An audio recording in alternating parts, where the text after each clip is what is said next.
Oh, guys, we have the video you've been waiting for. The R1 is getting a brand new full system titanium exhaust. Stay tuned. Yeah. All right, guys, today we are installing the titanium Spark World Superbike exhaust for the R1. I am super excited. We've been waiting to do this for a while, but unfortunately, because this is a full build process, we've had to just basically do it in a specific order. Otherwise, if you just go right to doing the exhaust, we'd have to pull it off for some of the parts we put on it. So now we finally get to install it. As you guys can see, now that the bike's getting practically put together and looking like a motorcycle again, I actually got to clean up my mess, clean up my area where all of the old bolts and all the crap and garbage we had to pull off this bike. I got to finally pick it up since none of that stuff's going back on. So now what we're gonna do is I'm gonna go ahead and pull everything out, and then I'll show you what we got. All right, so we got all the parts laid out, and just to show you a brief overview, you've got the 4 separate collectors, the 2 with the little pieces in between, they go together. You have the 4 into 2 collectors, and then the 2 into 1 collector, the mid pipe, and the muffler. Everything is titanium, and this full exhaust system with hardware weighs less than 10 pounds. This is the 65 millimeter World Superbike kit. It's exactly what they use in World Superbike. A lot of the endurance racing and everything.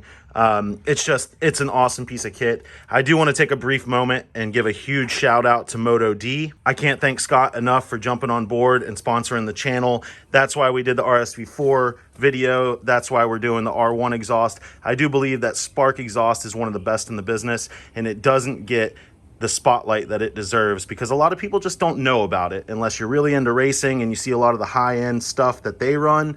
It isn't a household name like Aero and Akrapovic, but the quality, the fit and finish, and the performance you get is definitely right up there with it. So there will be a link in the description to where you can get your Spark exhaust at Moto D Racing.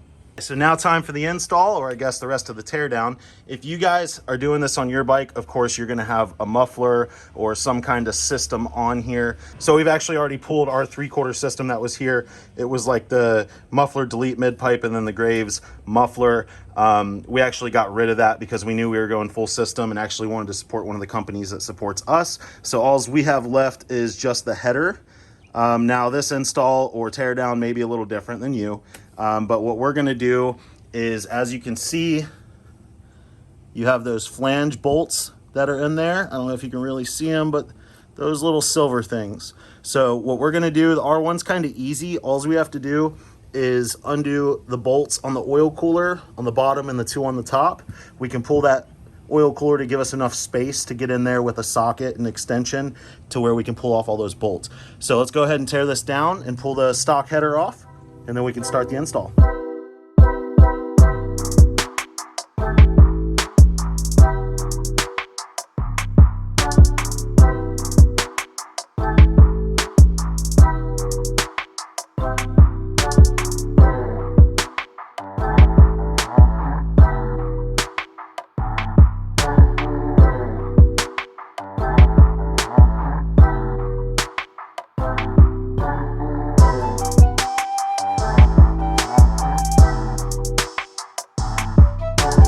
Stock header pipes are out, and on the R1 these actually are titanium, so they are already pretty light. I would say compared to the Spark, it's definitely not the same. They do feel a little bit heavier, even if it is minuscule. You could probably see me in the time lapse struggling. I actually had to remove that top oil cooler mount where it actually mounts to the engine itself. So I just removed that so that way it gave me a little bit more clearance pulling the headers out. And unfortunately, the people that use Loctite on some of these stud bolts, these are just bolts that thread onto a stud that is into the block. What happens is when you use Loctite or not enough anti-seize, they lock up like that. So it's not the end of the world. We're gonna put a little bit of Loctite on this side, so that way if we ever have to remove the exhaust, just the bolt comes off and not this whole stud. It actually happened to them on 3 of them. Another thing you can do is a little bit of heat or PB Blaster, and they'll come off a little bit easier for you.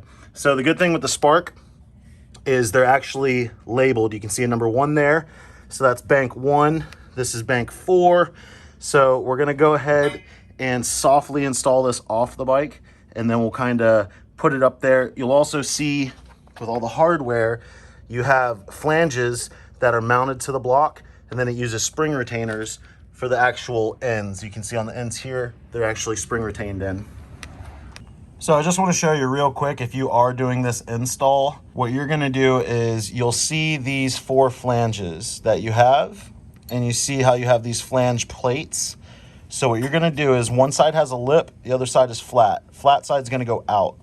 So this lip is going to go away. So it actually won't fit if you try to put it in this way. So that is going to fit in there like that. And then this will actually sit like that going towards the motor. Now a little trick, because these are spring retained like a lot of race exhausts, you're going to put your springs on first. You can see there's 4 holes. There's only 2 mounts on the top of the header pipe. So kind of find your orientation and then put the springs on which way is going to work best for you before you go ahead and you tighten the flanges up on the motor, because it's definitely hard to adjust it around. And also, you're going to want to do cylinder 2 and 3 first, and then 1 and 4, which are the outside furthest away mufflers, last. That way you give yourself enough space, and you're not trying to force it in there and ruin your brand new exhaust. So we have the flanges on there, as well as the springs.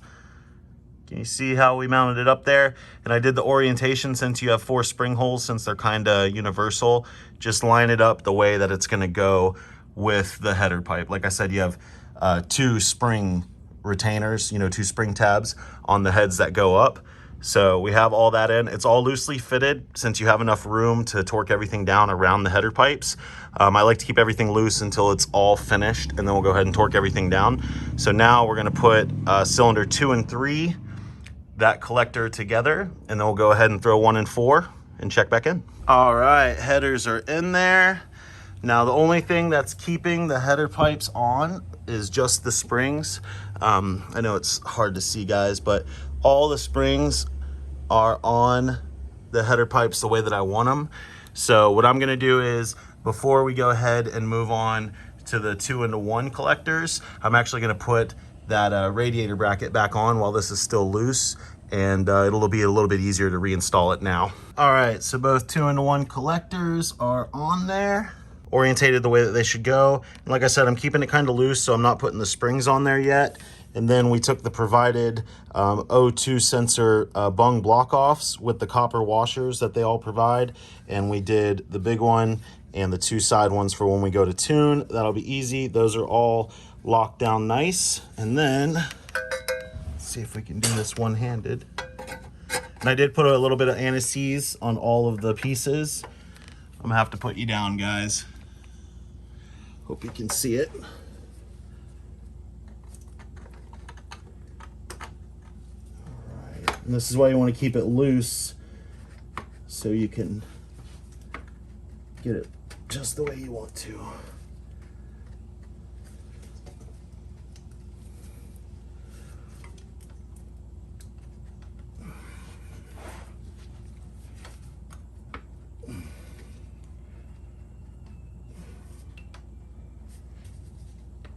Right, and that now lines up with our bracket hole.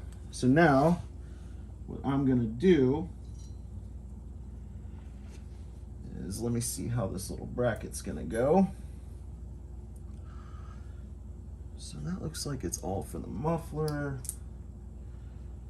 So just that there for the bracket hole itself.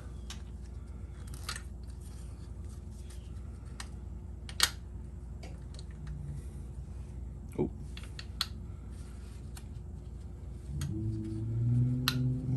Let's see if we can get this to fit up like that. All right, go ahead and put our nut on the back side. Yes, if you're looking at my glove, I did have a casualty. The safety wire on the bike just is so sharp when you brush these little gloves up against it. All right, and I'm actually going to torque this down and then put the springs on the rest of it, get this still to go with our mid pipe and the muffler, and then we'll go ahead and button up the flange bolts, torque everything down, spring retainers, everything, and then give it a wipe down. All right, guys, she is mounted on there. Everything is fitting as it should. Like I said, still loosely. So now what I'm gonna do is I'm gonna take the good old WD-40 and a microfiber, and I'm gonna wipe everything down so it'll blue and color nicely, but also get all the oils, you know, from your fingers, anything from working on it. It'll remove those as well. Little trick as well, before you put on the springs, I always like to WD-40 it, because once you put all those little springs, those little hooks, they tend to catch on your rag, and it just makes cleaning a lot easier. So let's go ahead and wipe this down and get all the springs on, and then we get to hear how it sounds.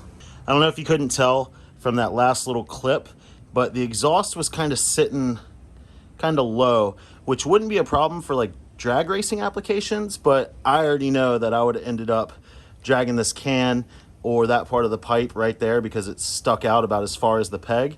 So what's cool is I actually adjusted the mid pipe to where it angled this more up. Now the bracket, unfortunately being hard mounted and not allowing any movement, I couldn't just fit it in. So I took, I don't know if you can see, a small piece of aluminum, super lightweight aluminum, and I made a little bracket right there that actually got it to the angle I wanted, and you can't even tell that it's there. So now I'm liking the finished product. The exhaust looks sick, but the moment you guys have all been waiting for. Let's go ahead and hear a cold start.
She is angry. It sounds so good. As always, guys, just remember the smoke is just from the WD-40 where we started to clean it. As you can see, we're already starting to get a little bit of color in there, and I will update you on the colors as we go. But thank you guys so much for watching. I really hope you enjoyed the video. If you guys like videos like this and the sick parts that we're putting on this R1 race bike, please consider subscribing. Give it a thumbs up. This channel is only getting faster, and we'll see you on the next one.